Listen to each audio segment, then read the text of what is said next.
A common mistake I see powerlifters do in their first couple of competitions is not having a set plan for their attempts and their warm-ups. Now, this doesn't just mean having an idea in your head of what you're going to do. You want to have a complete set plan to make it easy for you on the day so you don't have to make big rash decisions and you have everything planned out for you. So getting right into it now, we're going to start off with squat attempts. So we're going to start off from third and then work back from there.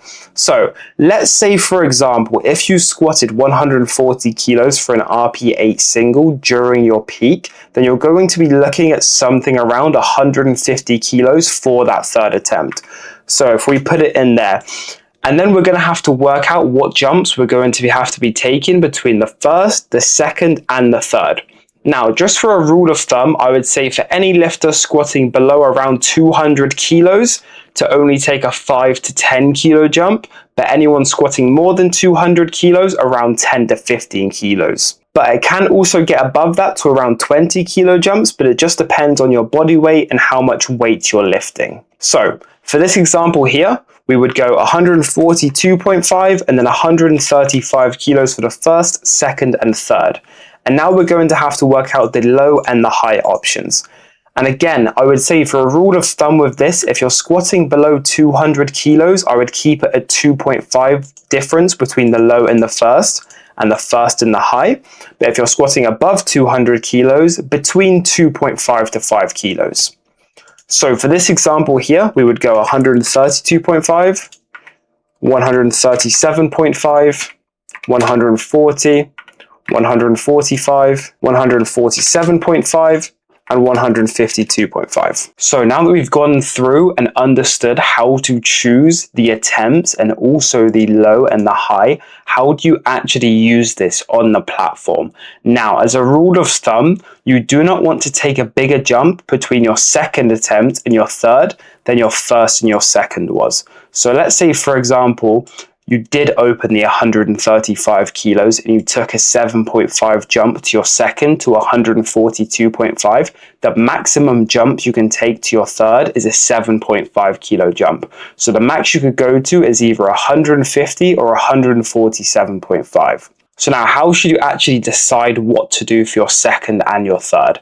So let's say you choose the 135 kilos for your opener and it moves a little bit slower than it does in training, then you're most likely going to take the lower option just to play it a little bit safe.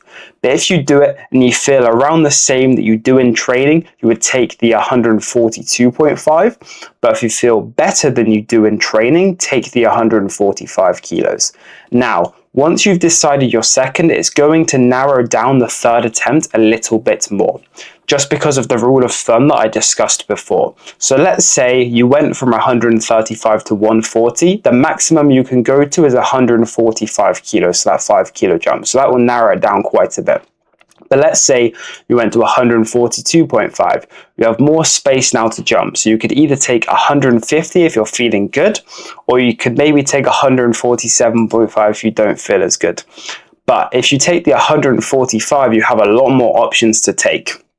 You could jump 10 kilos to 155, so not even on here if you feel great. If you still feel quite good, you could just take that 7.5 and go to 152.5. Or you could take a 5 kilo and go to 150 if you don't feel as good after that second attempt. So you can basically see that wherever you choose for your second, you have a plan set in place on what to do for that third attempt. And just make sure to remember that rule of thumb. And this also applies to bench press and deadlifters, not just squats. So remember that you cannot take a bigger second to third than you did between your first and your second. Now, going on to bench press now, this one is the most different between squat and deadlift just because you will be lifting the least weight unless you are an anomaly and you bench more than you squat for some reason. But let's just say for this here, we're going to work backwards again, that you're looking around 100 kilos because you did, let's say, 95 kilos at RP8 in prep. So we're looking at 100 for that third attempt. Now, for bench, it's the same thing as squat. The more you lift, the bigger your jump. The less you lift, the smaller your jumps are going to be. So let's say you bench 180 kilos, you might be taking 7.5 to 10 kilo jumps. 140 might be doing around 5 to 7.5, and 100 you might be doing 5 kilo jumps. So let's say, for example, here we're going to be taking 5 kilo jumps, so 95 and 90. And then with bench, you don't want the variation between your low and your main attempt and your main and your high to be anything more than 2.5. So here we would go 87.5, 92.5, 92.5, 97.5, 97.5, and 102.5. And it's the same sort of idea as it was with squat. If you open on 90 and you're feeling good, you take the bigger jumps. If you're feeling worse, you take the safer options. Now, going on to deadlift. And let's say you did 190 kilos on prep at around RP8, you're going to be looking at something around 200 kilos, give or take 5 kilos. So let's say we're going to go for 200. Now here, most of the time you will be deadlifting more than you squat. So this is where you're going to be taking the biggest jumps.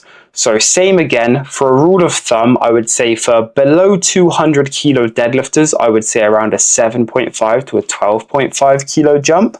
But for people who deadlift more than 200 kilos, around 12.5 to 17.5 kilos. But if you are a very big deadlifter or a very heavy lifter, it may be more than that, and it can be upwards of 25 kilo jumps. So let's say for this example here, you're going to be taking 12.5 kilo jumps. So you'll be going 187.5 and 175 kilos. And then with deadlifts, I would say the variation between the low and the main can be between 2.5 to 5 kilos. So if you're above that 200 kilo threshold, I would say between 2.5 to 5. But if you're below, I would say 2.5 is a good place to be. So let's say for this example, we're going to go 2.5. So 172.5, 177.5, 185, 190, 197.5, and 202.5. And then same again as all the other ones. If you're feeling good, go for the main or high option. If you're feeling a little bit worse, go for the low or the mid option. So it's the same sort of idea with all of the squat, bench, and deadlift, but you just have different attempt jumps and how big your jumps are going to be between the lifts. So now that attempts are sorted, let's move on to what you're going to be doing for your warm-ups. So the 2 rules that you want to do for your warm-ups is always think of it that you're warming up to your opener, not you're warming up to your third attempt here. Because obviously you have the 2 attempts you're going to be doing here, so you're just wanting to think of warming up to that 135 kilos. Now the next rule is to keep everything consistent from training. If you take certain jumps in your warm-ups, do that on competition day. If you do a certain variation to help you warm up, do that on competition day. Certain rep range, do it on competition day. All of that, keep everything consistent. So let's say if normally in training, working up to 135 kilos, we're going to work backwards. Your last one would be 125. Your second to last would be 115. And then you do 100, 70, 20. And then you might go a single, a triple, a set of 5, and a set of 10. So you want everything to be very consistent, and you would do this for bench press and you would do that for deadlift. So just do the same jumps, the same reps that you would do if you're working up to all of these openers here in training. So now that's the full run through of what you should be doing for your attempts and your warm-ups. If you have any questions about this, feel free to either DM me on Instagram at PowerPeak Coaching or drop it in the comments below. And if you found this video useful, please leave a like and subscribe, and I'll see you guys in the next video.